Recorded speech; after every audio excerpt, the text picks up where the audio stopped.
সংস্কার নিয়ে নানান ধরনের কথাবার্তা হচ্ছে। আমাদের প্রধান উপদেষ্টা তিনি নিজেও বলেছেন যে সংস্কারের পর নির্বাচন, কিন্তু কি ধরনের সংস্কার হবে, কতটা সংস্কার হবে এবং সংস্কারগুলো আদৌ হতে পারবে কিনা, যেসব চ্যালেঞ্জ সামনে রয়েছে কিংবা কি ধরনের চ্যালেঞ্জ মোকাবেলা করতে হবে, এসব বিষয় নিয়ে আমরা কথা বলবো। এই বিষয়ে আলোচনার জন্য আমাদের ২১শে স্টুডিওতে আজ উপস্থিত রয়েছেন ছাত্র ইউনিয়নের সাবেক সভাপতি, সিপিবির কেন্দ্রীয় নেতা শরীফুজ্জামান শরীফ। প্রথমে যদি আপনার কাছে প্রশ্ন করি যে আসলে 10টি বিষয় যে সংস্কার কমিশন গঠন হয়েছে, 1.5 মাস হয়ে গেল, আগামী 31শে ডিসেম্বরের মধ্যে তারা প্রতিবেদন দাখিল করবে, সরকারের কাছে সুপারিশ করবে বিভিন্ন বিষয়ে, কিন্তু সুপারিশ করলেই কি সব হয়ে গেল? বিশেষ কোনো চ্যালেঞ্জ কি রয়েছে এই কমিশনগুলোর সামনে? আপনাকে ধন্যবাদ, দর্শক শ্রোতাদেরকে ধন্যবাদ, আমার সাথে আলোচকের শুভেচ্ছা। আপনি প্রশ্ন দিয়ে শুরু করেছেন, আমি সরাসরি উত্তর দিই, অবশ্যই চ্যালেঞ্জ রয়েছে। যে সংস্কারগুলো তারা করার কথা বলছে, এই সংস্কার কিন্তু এটি বাস্তবায়নের দায়িত্ব হচ্ছে রাজনৈতিক সরকারের।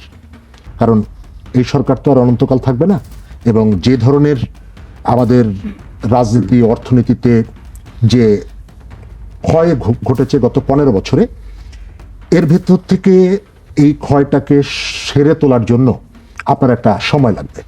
ইকোনমি আর এক বালতি পানি আপনি পুকুর থেকে ভরে নিয়ে আসবেন এক জিনিস না। আমাদের প্রত্যেকটা জায়গায় অনেকগুলো সমস্যা আছে এবং সেগুলো সমাধান করার জন্য চ্যালেঞ্জগুলো আছে।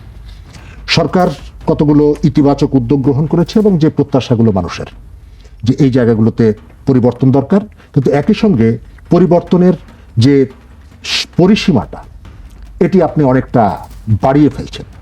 আমার ধারণা আপনার যতটুকু শক্তি আছে, আপনার পাওয়ারটা শুরুতেই অ্যানালাইসিস করা দরকার ছিল, অ্যাসেসমেন্ট করা দরকার ছিল।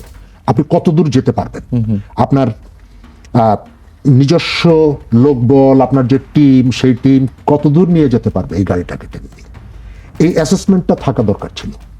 এবং সময় যত যাচ্ছে আপনি চ্যালেঞ্জগুলো দেখছেন, আহতরা প্রপার ট্রিটমেন্ট পাচ্ছেন না, যারা শহীদ হয়েছেন তাদের সবার কাছে যাওয়া যাচ্ছে না।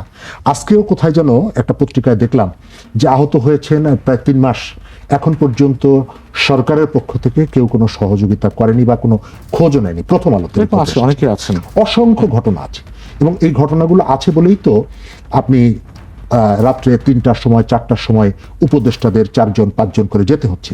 সুতরাং আপনার চ্যালেঞ্জের জায়গায় এই যে অর্থনীতিতে চ্যালেঞ্জ আছে, রাজনীতিতে চ্যালেঞ্জ আছে, এই সংস্কারগুলোকে সাস্টেনেবল করা, এই সংস্কারগুলোকে পরবর্তী যে রাজনৈতিক সরকার আসবে তার পক্ষে দিয়ে কন্টিনিউ করা, এটার জন্য রাজনৈতিক যে দলগুলো আছে এবং যারা নির্বাচনে অংশগ্রহণ করবে, হয়তো ক্ষমতা বসবে, তাদের যদি মনের সাথে, তাদের প্রোগ্রামের সাথে এটি যদি সামঞ্জস্যপূর্ণ না হয়, যদি কোনোভাবে কন্ট্রাডিক্ট করে, তাহলে তারাও কিন্তু এই কাজগুলো এগিয়ে নিয়ে যাওয়ার ক্ষেত্রে এক ধরনের অনীহা তৈরি হবে। সুতরাং ওই জায়গাটা আছে। দ্বিতীয়ত আরেকটা জায়গা হচ্ছে, যাদেরকে আপনি এখান থেকে বের করে দিয়েছেন, যারা 15 বছর এখানে ছিল, তারাও কিন্তু প্রতিনিয়ত নিজেদের শক্তি দিয়ে, তাদের প্রোপাগান্ডা দিয়ে, অথবা তাদের সাথে তাদের প্রতি দুর্বল বহির যে শক্তিগুলো আছে, তাদেরকেও কিন্তু এই জায়গাটায় নিয়ে এসে নানা রকমের চ্যালেঞ্জ, প্রতিবন্ধকতা তৈরি করার চেষ্টা করবে। আমি গত 2-3 দিন ধরে একটা ভিডিও দেখছি, ভারতের একটা বাংলা চ্যানেল, এটি অনেকেই দেখছেন, রিপাবলিক টিভি, এবং তারা বাংলাদেশের স্বাধীনতা সার্বভৌমত্বের বিরুদ্ধে যেভাবে কথা বলছে, আমি একেবারে স্পেসিফিক করে বলি, চট্টগ্রাম বন্দরকে দেখিয়ে বলছে যে এই বন্দরটা যদি আমাদের এখানে আসে, তাহলে আমাদের এই এই জায়গায় আমরা নৌ রুটের সুবিধাটা পাবো। অর্থাৎ একটা মিডিয়া কোনোভাবেই পার্শ্ববর্তী একটা দেশের, একটা স্বাধীন দেশের একেবারে স্পর্শকাতর অথবা কোনো এক বিন্দু জমি নিয়েও, ভূমি নিয়েও এই ধরনের প্রশ্ন করতে পারে না, কিন্তু একটা মিডিয়া এই প্রশ্নগুলো করেই যাচ্ছে। আমি এই অনুষ্ঠানের পক্ষ থেকে সরকারের দৃষ্টি আকর্ষণ করছি। আমি মনে করি যে এই বিষয়টি সরকারের দৃঢ়ভাবে প্রতিবাদ করা দরকার। প্রয়োজনে তাদের যে প্রতিনিধি এখানে আছে তাদেরকে ডেকে জিজ্ঞেস করা দরকার যে সেই দেশের একটা মিডিয়া বাংলাদেশের চট্টগ্রাম বন্দরকে দেখিয়ে কিভাবে বলে যে এটি তাদের কাছে চলে গেলে এই এই ঘটনাগুলো ঘটবে। অর্থাৎ আমি আপনাকে বলতে চাচ্ছি যে এই জায়গাটায় চ্যালেঞ্জের মাত্রাটা কিন্তু বহুমাত্রিক। সুতরাং সরকারকে এই বিষয়টাকে খুবই মনোযোগী হতে হবে, এবং সরকারের মধ্যে যে ক্রমশই অস্থিরতা, অস্বস্তি এবং তাদের মধ্যে যে বিবাদগুলো বিরোধগুলো সামনে আসছে, এই বিরোধগুলো আমি মনে করি, আমি বিরোধ শব্দটি ব্যবহার করব,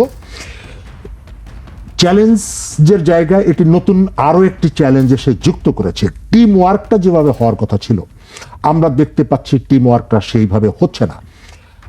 সর্বশেষ হচ্ছে, আপনি যদি শহরের মধ্যবিত্তের ড্রয়িং রুমের ইস্যুগুলো অনবরত যদি অ্যাড্রেস করেন, আমি এই সংস্কার প্রক্রিয়ার মধ্যে অনেকগুলো জায়গায় দেখছি যে শহরের মধ্যবিত্তের ড্রয়িং রুমের ইস্যু, আমাদের পত্রিকার যে সম্পাদকীয় উপসম্পাদকীয় স্টাডি সার্কেলের যে ইস্যু, ঢাকা বিশ্ববিদ্যালয়ে মধুর ক্যান্টিনের পেছনে স্টাডি সার্কেলে যে আলোচনাগুলো হয়, সেই ইস্যুগুলো আপনি এই সংস্কারের জায়গাটায় প্রায়োরিটি দিচ্ছেন। গ্রামের গরিব মানুষ ঠিক এই মুহূর্তে দিনাজপুরে পেঁয়াজ লাগানোর জন্য বীজ খুঁজে পাওয়া যাচ্ছে না, আলু লাগানোর জন্য বীজ খুঁজে পাওয়া যাচ্ছে না। মানে গ্রামের বিভিন্ন জায়গায় পল্লী বিদ্যুতের যে অনিয়মগুলো রয়েছে, দ্রব্যমূল্যের যে ঊর্ধ্বগতিটা রয়েছে, সেই জায়গাটাতে আইন address শৃঙ্খলা করা হচ্ছে না। পরিস্থিতি, আপনি এই জায়গাটায় যদি অ্যাড্রেস না করেন তাহলে কোনোভাবেই আপনার এই সংস্কার কার্যক্রম সাস্টেনেবল হবে না।